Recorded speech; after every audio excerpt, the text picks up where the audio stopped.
Number 4 on this list cost more than a week's wages, and a young man would go without his dinner for a month to own one. And number 1 was in the corner of nearly every teenage bedroom in this country. More than 1 million of them sold, and in December of that very year, 1969, the British company that made them quietly went under, killed off by cheap imports from the other side of the world. 6 things. That is what a British teenager wanted in 1969. At the very end of the most extraordinary decade this country had ever lived through. Not from a catalog, not from a parent. These were things you saved for out of your own wage packet, because you had left school at 15, and you were working, and for the first time in the history of this country, an ordinary young person had money of their own and shops that wanted it. Subscribe now, so you don't miss the next video, because we're only just getting started on the Britain worth remembering. Number 1. The Dansette record player. In the corner of the bedroom, on its 4 little splayed legs, the Dansette, in two-tone leatherette, the colors of an American car, cream and red or gray and blue, with the lid that lifted and the speaker built into it. A London firm called J&A Margolin had launched the first one in the early 1950s, and over the next 20 years, they sold more than 1 million of them, until the name Dansette meant record player, the way Hoover meant vacuum cleaner. What everyone remembers is the auto changer, that clever mechanism that lets you stack a pile of singles on the spindle so they drop down one after another, a whole evening's music without getting up. And what it really meant was privacy. For the first time, a young person could listen to their own music in their own room, away from the front room and away from a father's running commentary. But by 1969, the world had moved on to stereo and hi-fi separates, and cheap Japanese imports flooded in, and sales collapsed. And in December 1969, the receivers were called in, and Dansette production ended. The name was bought up and stuck on other machines, but the real thing was finished. The next thing was Italian, and it was freedom on 2 wheels. Number 2. The scooter.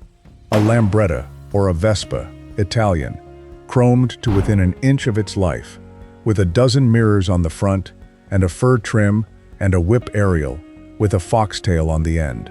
For the mods of the decade just ending, the scooter was the whole thing, the total statement, the reason a young man worked all week. What everyone remembers is what it actually bought you, which was not transport, but escape. A scooter meant you could get out of your town.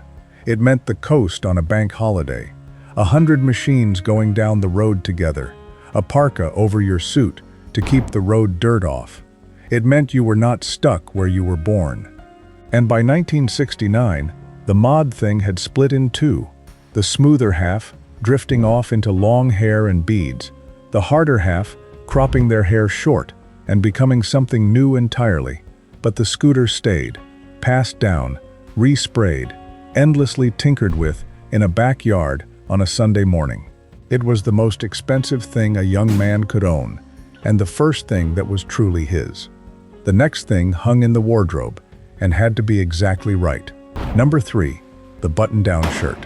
In 1969, a British teenager's clothes were not casual, they were precise.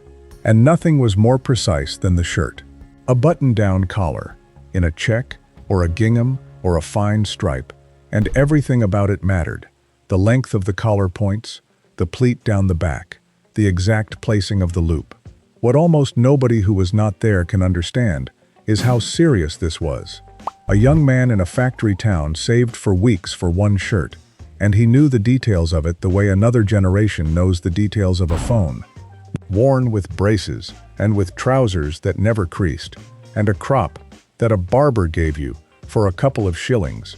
This was the uniform of the new thing that swept the country in 1969, when reggae from Jamaica was suddenly in the British charts, and every town and every city had its own crowd of cropped young men and women. It was a working-class style, built out of working clothes, and it said, unmistakably, that you belonged to something. The next thing went on your feet and was never meant to be fashionable at all.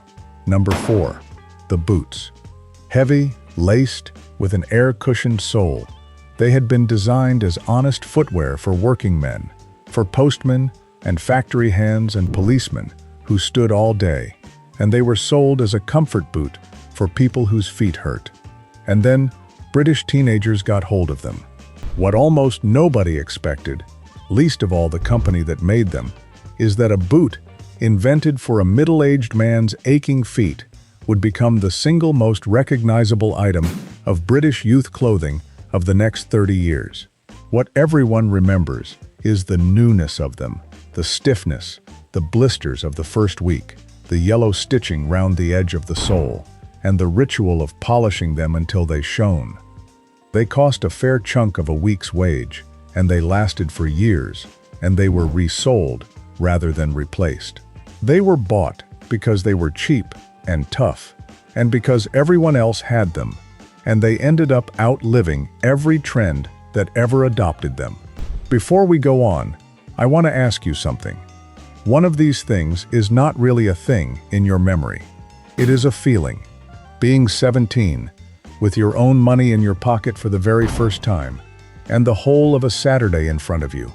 Tell me in the comments which one just brought that back. I read every single one. The next thing was in a shop that felt like a nightclub. Number 5.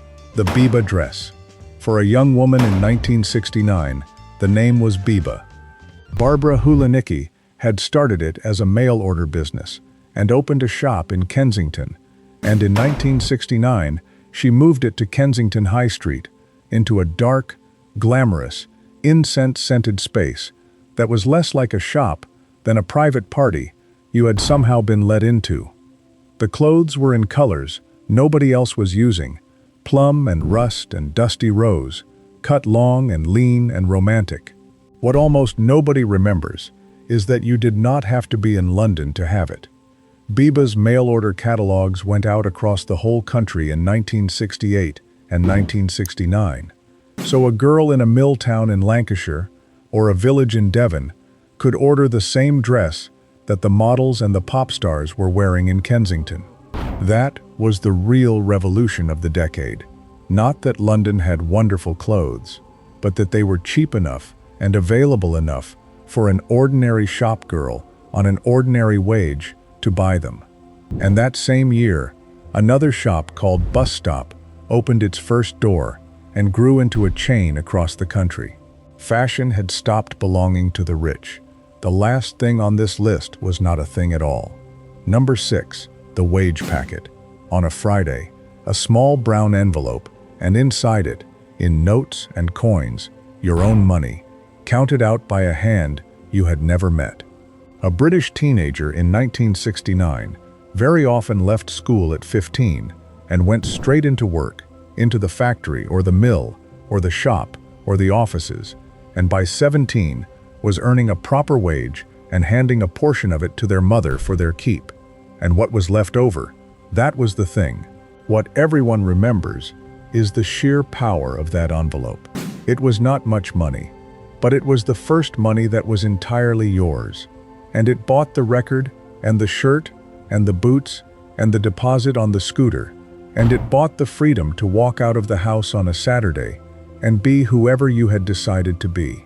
There was full employment then, and a young person could leave one job on a Friday and start another on a Monday, and that security is a thing this country has never quite given its young people since. 6 things. The Dansette in the corner of the bedroom, the scooter in the yard, the shirt with the collar just so, the boots polished to a shine, the Biba dress ordered from a catalog, and the brown envelope on a Friday that paid for the lot. None of them were given to you.